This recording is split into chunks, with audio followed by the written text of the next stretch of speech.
Amen. Would y'all welcome Mrs. Chambliss, everybody? Good morning, everyone. Oh, let me see. Good morning, everyone. Can y'all hear me? There we go. Good morning, everyone. I told you guys last time this is one of my favorite days of the week. I love coming to chapel and hearing your voices. What I'm going to talk about today is our core value this year, which is spirit-filled unity. Remember, we've been saying that together each morning on the announcements. How many of you have heard me say that this in the morning and the announcements? Yes. So, spirit-filled unity is what I'm going to talk to you about because that's what we're going to study all year long. So, I'm going to try to explain what that means.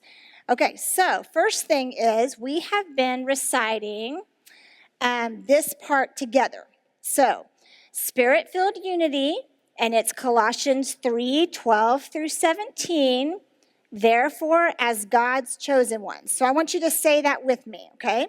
So I'm going to say it first, and then you repeat after me. Spirit-filled unity. Colossians 3:12 through 17.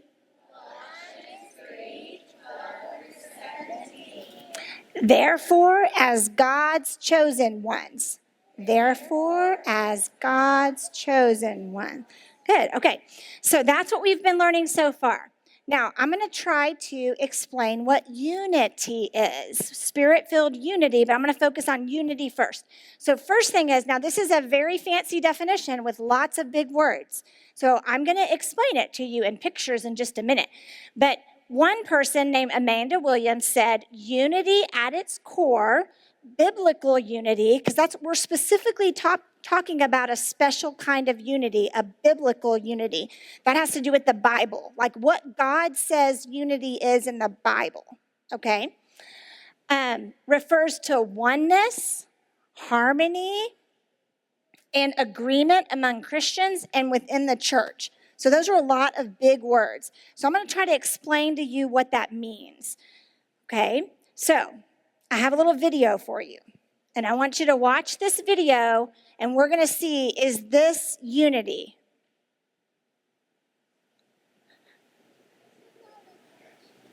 Come on, guys! Good job, Heather! Bye, we'll see you guys later.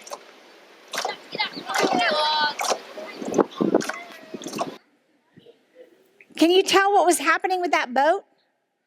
Was it going anywhere? It was just going in circles, wasn't it? That's because they were both rowing their own way. Each of them were doing their own thing, and that boat was just going in circles. A boat's not supposed to go in circles unless you're doing it on purpose.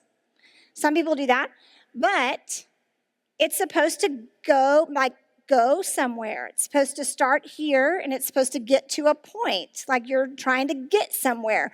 That boat was just going in circles. Okay, the next video is a little bit longer.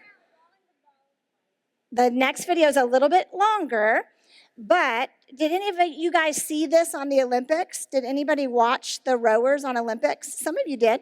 Okay, so I want you to watch this one. This one's a little longer, but I want you to watch it and see what happens with this one.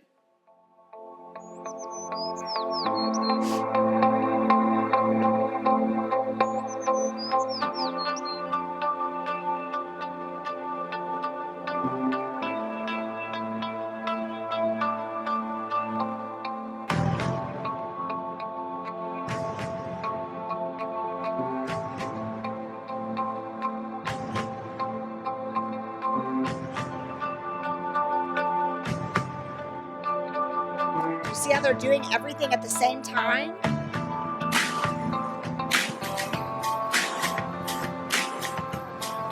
That says prepared.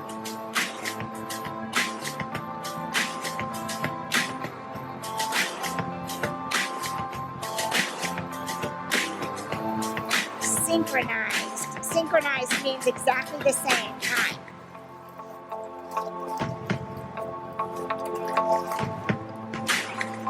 Unified.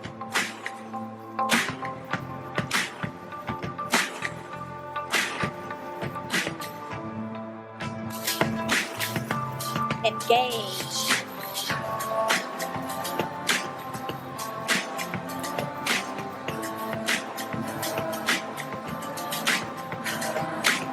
Common goal.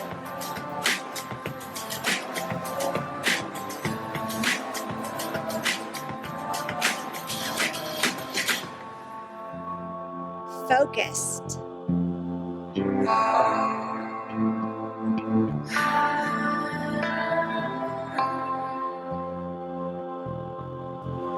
Dedicated.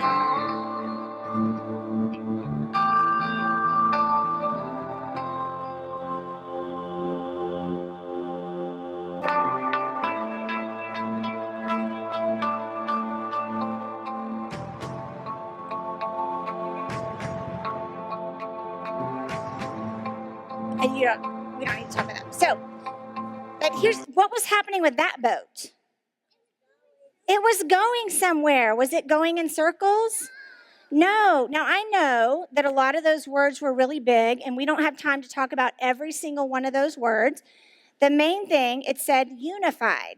And so if you think about that picture of what was happening, because they were all had the same goal, they all wanted to get to a certain point, they all were rowing in sync, which means at the same time. Did you see how they were all rowing at the same time?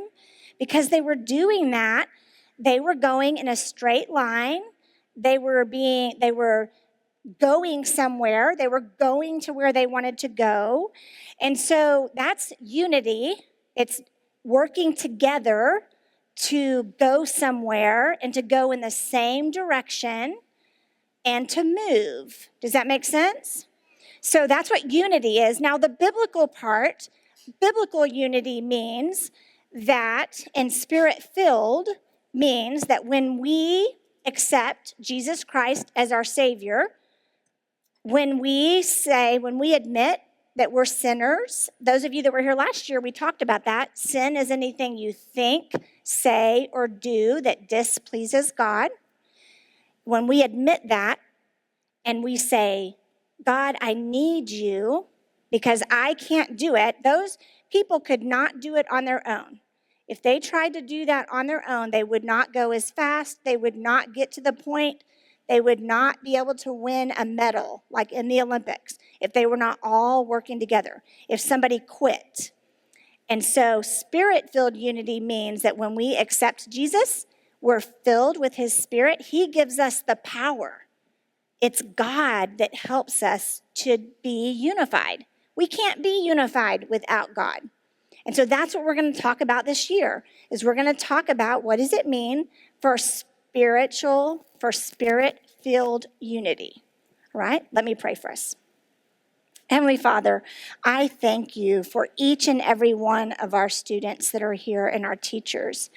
God, I thank you that you are going to teach us this year what it means to have spirit-filled unity, to show us how to love one another, how to work together, and how to work to glorify your name, to make your name known. God, that's what we're here to do. And so, God, I pray that you'd go before us today.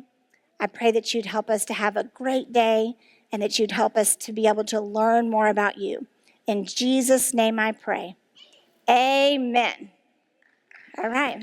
Y'all have a good day today.